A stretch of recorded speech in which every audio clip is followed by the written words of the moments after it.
Bonjour, nous sommes en 2021, nous sommes dans le site de l'Institut Docteur Angélique et dans une série de vidéos consacrées aux commentaires du livre des Actes des Apôtres. J'en suis rendu à la deuxième partie du chapitre 9 qui va nous permettre d'étudier l'utilité des signes, des miracles, des prodiges, de tout ce qui dispose à la conversion.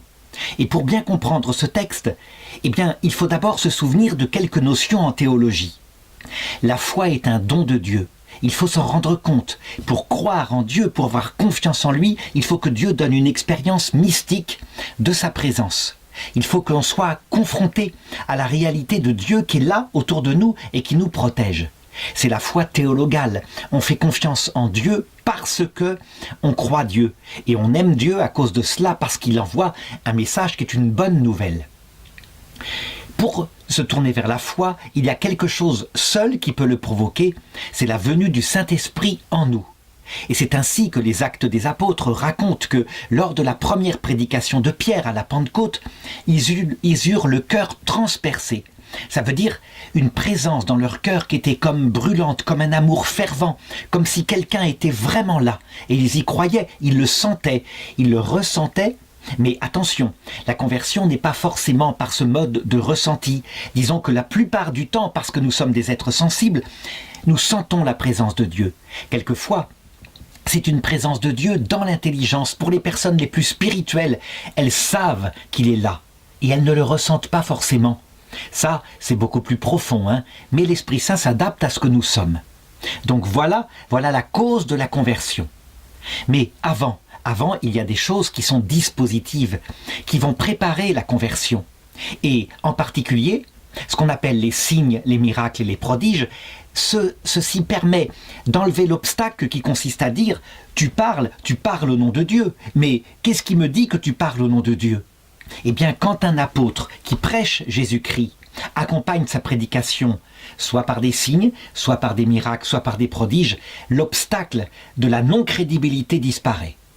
C'est ainsi que les apôtres étaient comblés, en tout cas au début de l'Église, par ce genre de choses. Alors, justement, distinguons le signe, le prodige et le miracle. Le signe, c'est une coïncidence frappante, quelque chose d'assez subjectif. Imaginons par exemple une personne qui prie de tout son cœur en demandant à Dieu s'il existe. Est-ce que celui qu'il a perdu, son père, sa mère, est vivant dans le paradis ? Et que, comme par hasard, la nuit suivante, il voit son père ou sa mère en rêve qui lui dit « Je suis vivant et je pense à toi et je suis heureux ». Il va prendre cela comme un signe très fort. Il se réveillera le matin. Si le songe a été très profond, il pourra le raconter aux autres qui n'en auront pas la preuve et qui diront peut-être qu'il a rêvé. Donc c'est subjectif, mais c'est très fort. Voilà ce que c'est un signe. Et puis, il y a ce qu'on appelle des prodiges. Un prodige, c'est un phénomène objectif pour le coup, c'est pas simplement subjectif comme le signe, mais qui pourrait s'expliquer par exemple, peut-être par une cause naturelle, par l'intervention d'un démon, peut-être d'un ange de Dieu, on ne sait pas. En tout cas, le phénomène n'est pas absolument, nécessairement applicable à Dieu. Et justement, dans le texte en question, nous avons quelque chose là qui peut-être pourrait ressembler à un prodige, quoique ça ressemble en fait aussi à un miracle. Mais comme le deuxième récit que je vais faire est un vrai miracle, alors voilà.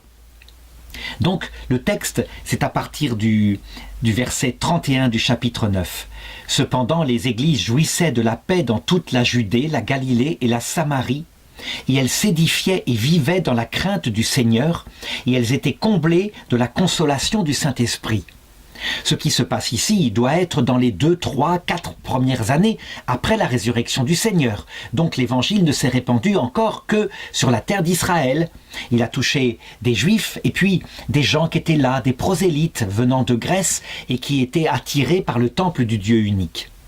Toujours est-il que voilà ce qui se passe, c'est Pierre qui va être responsable par sa prière de ce prodige-là. Pierre, qui passait partout, descendit également chez les saints qui habitaient Lydda. Les saints, ça veut dire ceux qui ont la présence de l'Esprit Saint dans leur cœur. Ici, c'est un terme qui ne signifie pas les saints canonisés comme maintenant, mais tous les chrétiens qui vivent de la présence de Dieu. Et c'est vrai, la charité nous rend saints. Et la charité, c'est parce que l'Esprit Saint est dans notre cœur et qu'on le fréquente dans la prière. Il y trouva un homme du nom d'Énée qui gisait sur un grabat depuis 8 ans. C'était un paralytique. Toute la question maintenant, c'est de savoir pourquoi il est paralytique. Si nous avions le diagnostic, si par exemple il était paralysé parce que, étant tombé d'un échafaudage, sa moelle épinière est, mettons, tranchée ici, au milieu du dos, il est dans ce cas-là paraplégique. Si elle est tranchée plus haut, il est tétraplégique, ça veut dire qu'il ne peut même pas bouger les bras. Là, nous avons une cause matérielle, objective.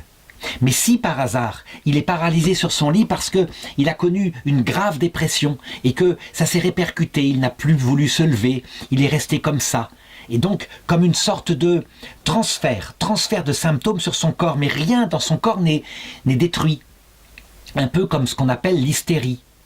Alors dans ce cas-là, ce qu'il va subir comme guérison serait de l'ordre du prodige. Ça veut dire un phénomène qui n'implique pas objectivement une guérison.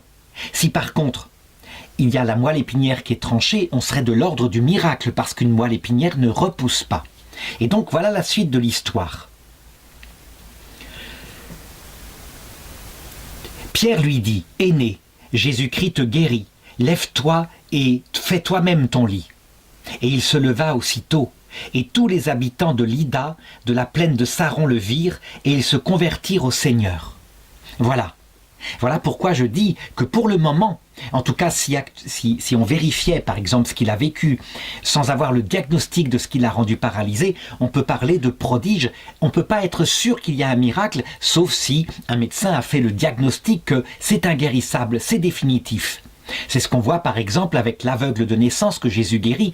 Là, du coup, c'est un miracle parce que manifestement l'organe de la vision était détruit et Jésus l'a guéri. Donc il y a eu objectivement quelque chose qui ne peut être dû qu'à la puissance de Dieu. Donc résumons, le prodige est un phénomène qui est possible à la nature, mais qui est extrêmement rare et surtout qui est stupéfiant. Par exemple, un prodige, c'est une personne qui fait actuellement un infarctus, qui tombe par terre, un médecin réanimateur arrive, il lui fait un massage cardiaque, et au bout de 3 minutes, il le réveille. C'est un prodige de la médecine. Il y a 200 ans, peut-être que personne ne l'aurait réveillé parce qu'on n'aurait pas su qu'il y avait possibilité de faire un massage cardiaque. Le prodige est donc dû, dans ce cas-là, à une cause naturelle. Dans le cas suivant, c'est ce que raconte le récit, donc à partir du verset 36. On va assister à, je crois, ce qu'on appelle un vrai miracle. Il y avait à Jopé parmi les disciples une femme du nom de Tabitha, en grec Dorcas. Elle était riche des bonnes œuvres et des aumônes qu'elle faisait. Or il se fit qu'elle tomba malade en ces jours-là et mourut. Donc reste à savoir, évidemment, quel est le diagnostic qui a été fait de sa mort. Si elle ne respire plus, que son corps devient rigide, véritablement, qu'ensuite, éventuellement, si on est en plein été, qu'il commence à sentir comme ce fut le cas pour Lazare, que Jésus a ressuscité, alors on est devant une vraie mort. Si ça dure plusieurs jours, on a la certitude. C'est pas comme ce que j'ai raconté tout de suite avec la réanimation. Après l'avoir lavée, on la déposa dans la chambre haute. Comme Lydda n'est pas loin de Jopé, les disciples, apprenant que Pierre s'y trouvait, lui dépêchèrent 2 hommes pour lui adresser cette prière « Viens chez nous sans tarder ». Pour être sûr que ce que va faire ici Pierre est un vrai miracle, il faudrait avoir les circonstances. Et c'est vrai qu'il y a parfois des sortes de paralysie qui ressemblent à la mort, mais en fait ce n'est pas vraiment la mort. C'est pour ça dans le temps qu'on parlait des croque-morts. Un croque-mort, c'est un personnage qui était chargé de mordre cruellement un mort à l'oreille par exemple ou à l'orteil pour vérifier qu'il était bien mort. Et on estimait que s'il était bien mort, il n'allait pas réagir. Il y avait effectivement de temps en temps des gens qui étaient enterrés parce qu'on les avait crus morts. Ce fut le cas, paraît-il, pour le grand prédicateur Bossuet. Celui qui faisait des sermons « Madame est morte, Madame se meurt, Madame est morte », des sermons extraordinairement bien écrits. Quand on déterra son cercueil quelques années plus tard, parce que on avait organisé un procès en béatification, on trouva qu'il s'était réveillé dans son cercueil, qu'il avait essayé de sortir de toutes les manières possibles, qu'il avait griffé le bois et qu'il n'avait pas pu sortir, qu'il était mort comme ça étouffé. C'était vraiment une terreur, quelque chose qui arrivait à ces époques-là et qui maintenant, je pense, ne se produirait pratiquement plus parce que, véritablement, on a des capacités à vérifier la mort réelle. Donc, si cette femme Tabitha, est dans une simple paralysie, alors on dira qu'il y a eu prodige. Mais tout de même, le fait que Pierre se déplace comme ça, c'est assez stupéfiant. Donc, Pierre partit tout de suite avec eux, et aussitôt arrivé, on le fit monter dans la chambre haute, où toutes les veuves en pleurs s'empressèrent autour de lui montrant les tuniques et les manteaux que faisait Dorcas lorsqu'elle était avec elle. Donc en tout cas, tous les gens qui sont là sont convaincus qu'elle est morte, qu'elle est vraiment morte. Alors, encore une fois, je n'ai pas possibilité de vérifier évidemment. Pierre mit tout le monde dehors, puis, à genoux, pria. Se tourna ensuite vers le corps, il dit « Tabitha, lève-toi ». Elle ouvrit les yeux et voyant Pierre, elle se mit sur son séant. On reconnaît ici un miracle analogue à ce qui s'était passé à l'époque de Élie, de Tishba, le prophète, dans la Bible. Et évidemment, c'est par contre quelque chose de moins net que ce que va faire Jésus avec Lazare, où là, carrément, il y a des odeurs de décomposition. Pour le coup, on est certain que pour Lazare, il y a eu un vrai miracle. Pourquoi? Parce que il n'est pas possible de ressusciter un mort décomposé. Il faut la toute-puissance de Dieu. Le miracle de la résurrection d'un mort décomposé, c'est véritablement quelque chose qui implique plus que la puissance des anges.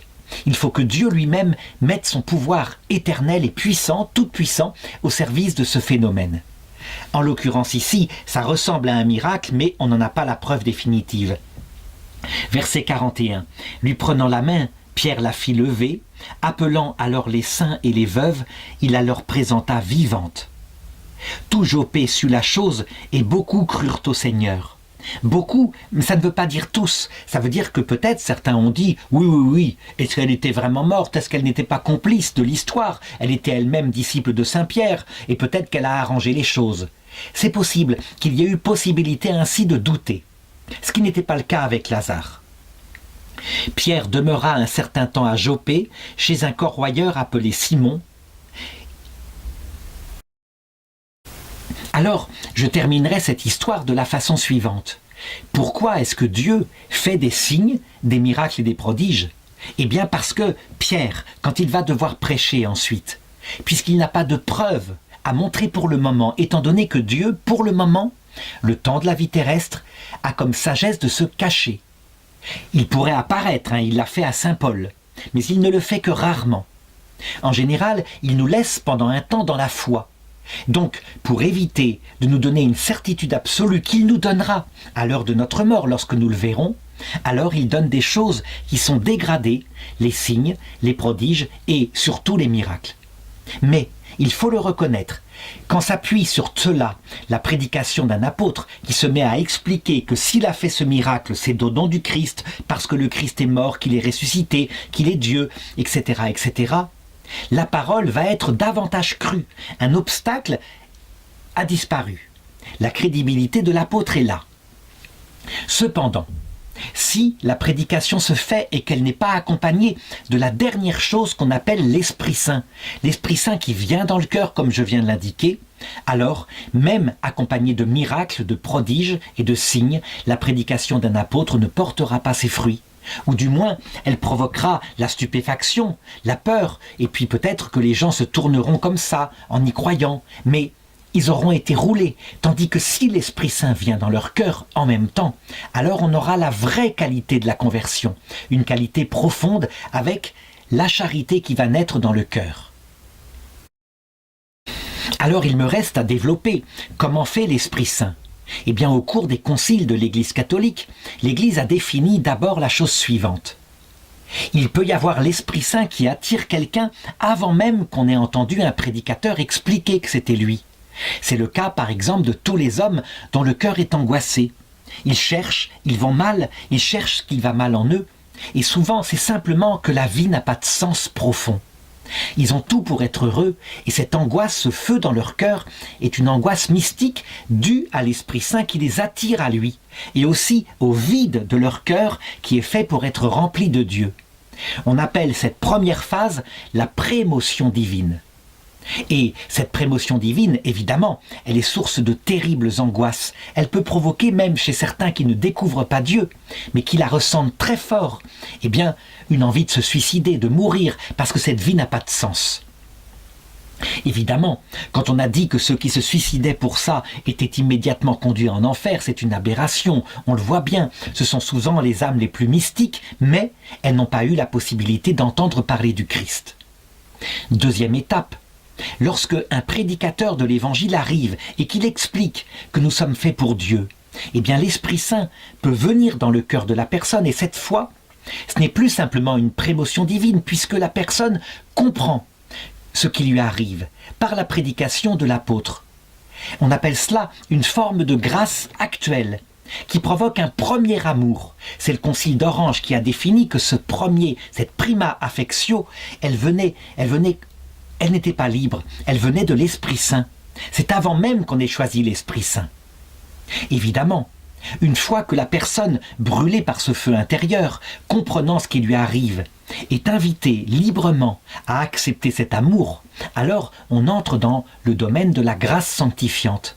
Ça veut dire que là, pour le coup, porté par la prémotion divine, porté par cette attraction de Dieu, porté par ce premier amour venant de l'Esprit Saint, la personne répond par un amour.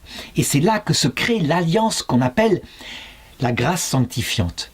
Ça veut dire que crée dans l'âme de la personne, en même temps qu'il l'attire à elle, la possibilité qu'elle se mette à l'aimer en le fréquentant, parce que l'Esprit Saint est descendu dans son cœur. Et avec cette grâce sanctifiante, va vivre tout l'organisme spirituel. La foi, parce que la personne croit que c'est Dieu qui est venu dans son cœur. La charité, parce que, en ayant entendu ce que Dieu fait pour elle, elle accepte de l'aimer dans un cœur à cœur. On lui a dit que c'était l'Esprit Saint qui habitait en elle. On lui a dit que Dieu était amour. Elle ose l'aimer. Dans l'Ancien Testament, avant que la prédication n'enseigne ce que Jésus avait fait, lui le vrai Dieu, les gens n'osaient pas l'aimer dans le cœur à cœur parce qu'ils en avaient peur. Et donc, ils croyaient en lui, mais ils n'osaient pas rentrer dans la charité. Maintenant, c'est tout à fait possible. Et troisième chose, sortie de cette grâce sanctifiante, une espérance théologale qui leur faisait désirer de le rencontrer un jour, de le voir peut-être même dès cette terre, de leurs yeux, par un phénomène d'apparition qui viendrait maintenant, mais en tout cas d'attendre son retour dans la gloire, soit à l'heure de la mort, soit à la fin du monde. Donc voilà comment se passe la conversion. Et donc même si à cette époque-là, on n'analysait pas les choses aussi nettement que maintenant en les comparant à ce qui se passe dans l'amour humain, ça se passait réellement, simplement, de manière vitale. Et donc l'Église grandissait grâce à cela. Encore une question, certains se demandent, mais comment se fait-il qu'il n'y ait plus des miracles aussi nombreux qu'à cette époque-là? En réalité, il y en a. Il y en a des miracles à Lourdes, il y a aussi beaucoup de signes qui sont donnés subjectivement aux personnes. Mais, je dirais, ils sont moins nombreux parce que l'Église a déjà pris, je dirais, sa vitesse de croisière. Et donc, la foi peut être davantage enseignée par la prédication de ceux qui connaissent le Christ et par la venue directe de l'Esprit Saint dans le cœur. Cependant, si l'Esprit Saint voulait, par exemple, en Europe occidentale qui a connu une grande apostasie, tout d'un coup recréer l'Église, il pourrait fonctionner de la manière suivante, par exemple envoyer un apôtre qui ferait des miracles objectifs et qui serait célèbre, mais aussi il pourrait simplement augmenter l'angoisse dans le cœur des jeunes qui ne connaissent plus le Christ, et puis tout d'un coup envoyer un prédicateur de feu et l'Esprit Saint l'accompagnerait. Alors on verrait des gens en masse retourner à l'église mystérieusement et on verrait les analystes, ceux qui regardent de l'extérieur, dire c'est un phénomène sociologique, ils ont besoin de retrouver leurs racines. Ils ne comprendraient pas que en fait, en s'appuyant sur tout ce qui se passe dans le cœur, l'Esprit Saint fait ce qu'il veut et il peut faire maintenant des disciples à Jésus-Christ. Donc l'Esprit Saint s'adapte à chaque personnalité, à chaque époque.